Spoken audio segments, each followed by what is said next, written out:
Frank, Bill, and Lil fought gamely against the invasion, but in vain. More effective, although unpremeditated, were the obstacles erected by the four little boys, Fred, Dan, Jack, and Bob, who kept running in and out of the rooms where the older girls were entertaining their callers. "I'm living through what can only be described as a hell on earth," Anne moaned to Mother. "It's impossible to entertain at home with that troop of four berserk little boys. Something drastic has got to be done about them." "What's the matter with them?" "They're in and out of the porch all evening. Up in my lap, up in my friend's lap, under the hammock, over the hammock, in and out, up and down, over and under, until I'm about to go daft." "Well, what do you suggest, dear?" "Tie them down." At the end of one particular evening, Anne became almost hysterical. "I'm fed up to the eyeballs with that button brigade," she sobbed. "They're driving me screaming, screeching mad. How can you expect any boy to get into a romantic mood when you have to button and unbutton all evening?" "They're not supposed to get into romantic moods," Dad said.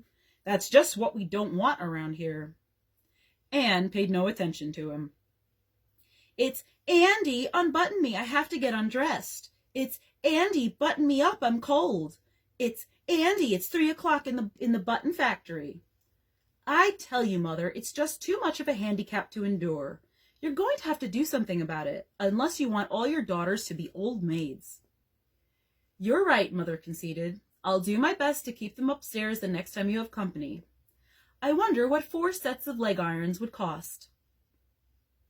The opposition of Frank, Bill, and Lil was less subtle.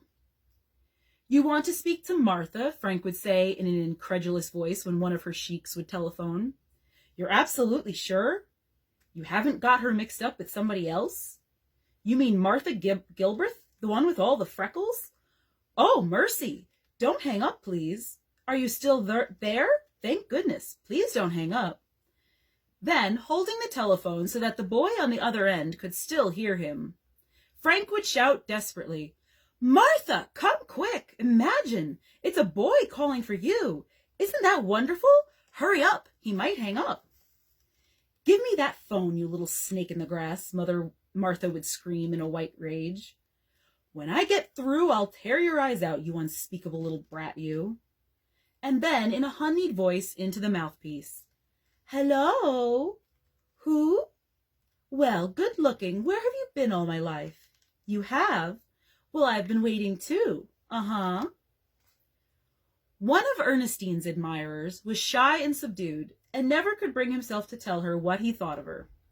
After he had been calling on her for almost a year, he finally mustered his courage and had a beautiful picture taken of himself. Then he inscribed across the bottom of the picture in purple ink a very special message. The message said, "All of my fondest thoughts are of you, dearest Ernestine." He couldn't bring it himself to give the picture to her personally, so he wrapped it up, insured it for $100, and sent it through the mail. Ern kept it hidden in a bureau drawer, but no hiding place in our house was any too safe. And the junior high school contingent finally discovered it, memorized it, put it to music, and learned a 3-part harmony for it.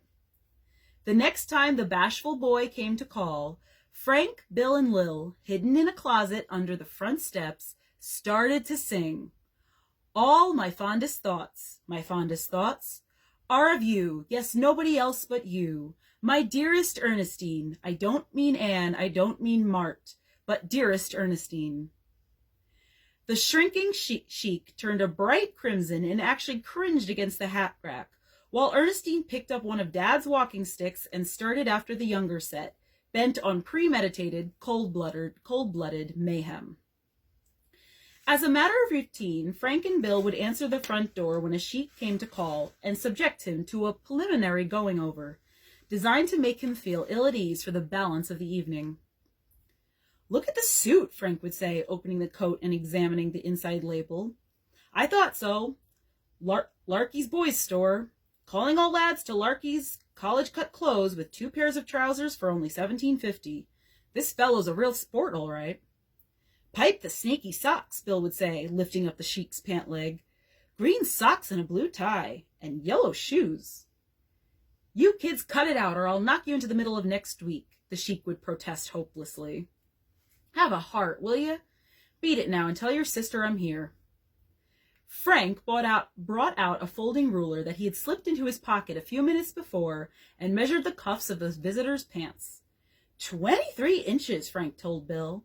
That's collegiate, all right, but it's 2 inches less collegiate than the cuffs of Anne's sheik. Let's see that tie. Let's see his underwear, Bill suggested. Hey, stop that, the sheik protested. Get your hands off me. Go tell your sister that I'm here now or there's going to be trouble. One of Ernestine's sheiks drove a motorcycle madly around town and used to buzz our place 3 or 4 times a night in hopes of catching sight of her.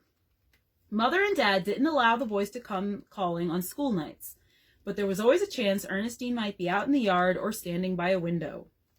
One night he parked his motorcycle a couple of blocks away, crept up to the house, and climbed a cherry tree near Ernestine's bedroom window.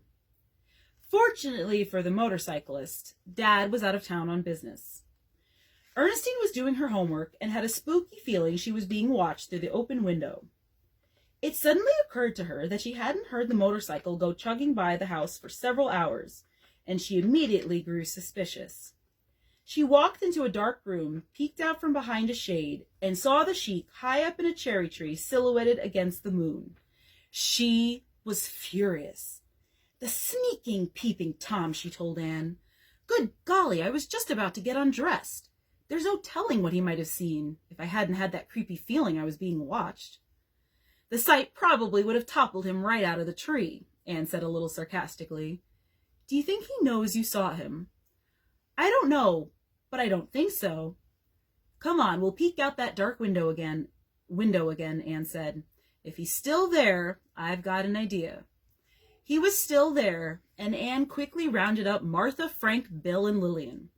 There's a peeping Tom in the cherry tree, Anne explained, one of Ernestine's. He needs to be taught a lesson. If he gets away with it and tells the other boys around school, our cherry trees are going to look like the bleachers at the polo grounds. It would certainly play hob with the crop, Frank said.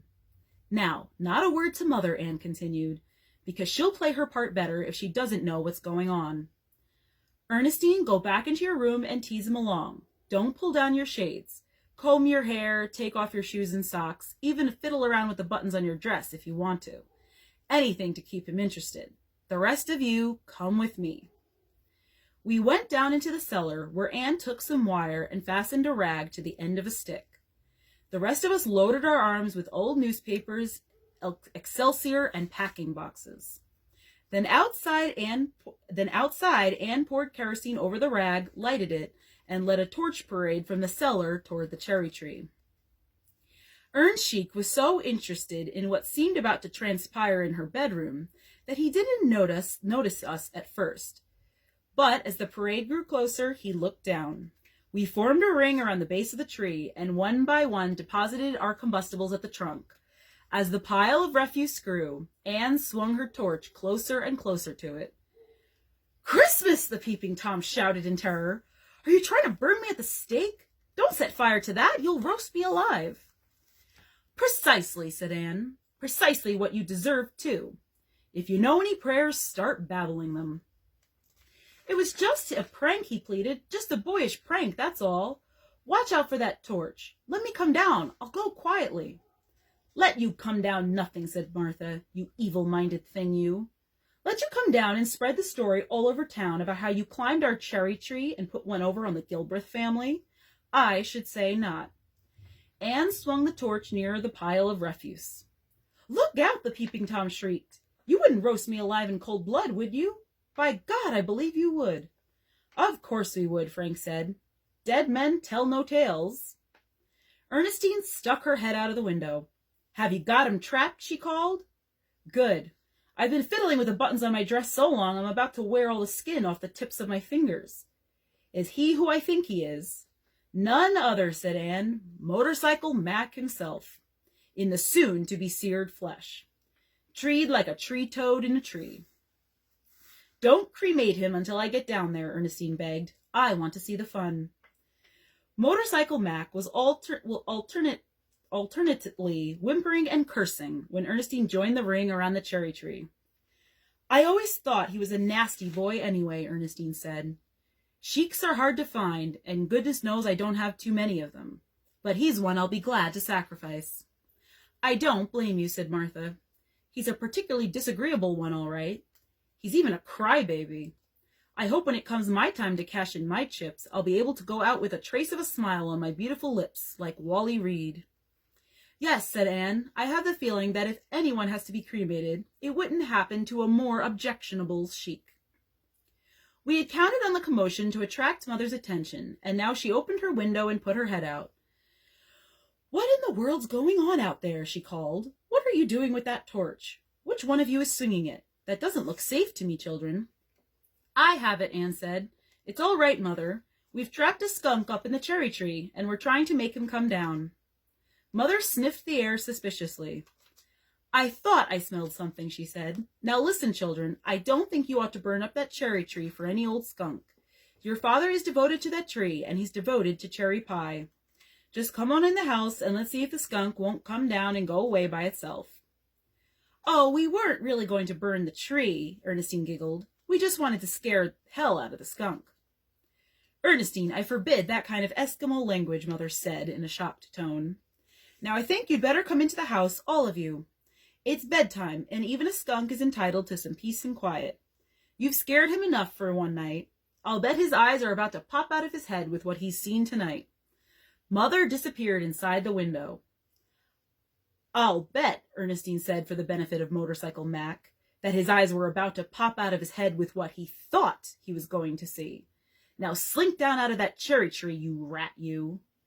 "If Dad were here," Bill said, "he'd probably blind him like they did back in Lady Godiva's day." "That's just what Dad would do," Anne agreed. "I wish we had thought of that ourselves." "Should I go get a hat pin?" Frank asked hopefully. "Too late now," Anne said. "It's past your bedtime. But maybe he'll come back again some other night."